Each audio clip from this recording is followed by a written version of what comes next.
The restaurant was buzzing with life that evening. Warm lights glowed against polished wood, laughter spilled across tables, and the clinking of glasses created a rhythm in the background. At one side of the room, Lila was orchestrating her friend's child's birthday party. Bright balloons floated above the table, a cake decorated with cartoon characters sat proudly in the center, and children's voices rose in playful chaos. Lila moved gracefully among them, handing out slices of cake, calming excited little ones, and sharing smiles with the parents. She wasn't the host, but her natural warmth made her the heart of the celebration. Across the restaurant, Daniel sat with his friends. Their table was filled with laughter, stories, and the easy camaraderie of old friendships. Yet Daniel's attention kept drifting. His eyes found Lila, radiant in her effortless kindness, her laughter carrying across the room like music. He tried to focus on his friends, but something about her presence pulled him in. As the evening wound down, candles had been blown out, children were bundled into coats, and Daniel's group prepared to leave. Fate intervened when he and Lila crossed paths near the restaurant's entrance. Their eyes met.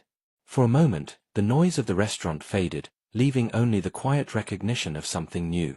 Daniel smiled, a little hesitant but genuine. "Looks like you had quite the celebration tonight." Lila laughed softly, brushing a strand of hair behind her ear. "Yes, birthdays are always a whirlwind. But seeing the kids happy makes it worth it." There was a pause, comfortable, not awkward.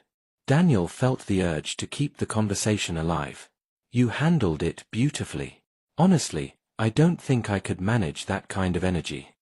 Her smile widened. "You'd be surprised. It's all about patience, and cake." They lingered by the doorway, their groups waiting just a few steps ahead. The conversation was brief, but it carried a rhythm that felt natural, as if they had known each other far longer than a few minutes. Daniel hesitated, then spoke with quiet sincerity. "Would you mind if we stayed in touch? I'd really like to know you better." Lila studied him for a moment, sensing the honesty in his tone. She nodded. "I'd like that too."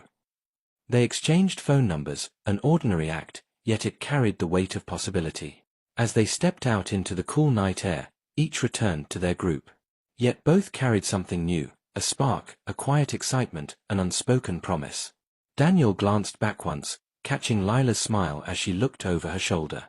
In that fleeting moment, they both knew this was not the end of their story, it was the beginning of something unexpected, something beautiful. Later that night, Daniel sat on his bed, phone in hand, debating whether to call. He didn't want to seem too eager, but the memory of Lila's smile lingered. Finally, he dialed.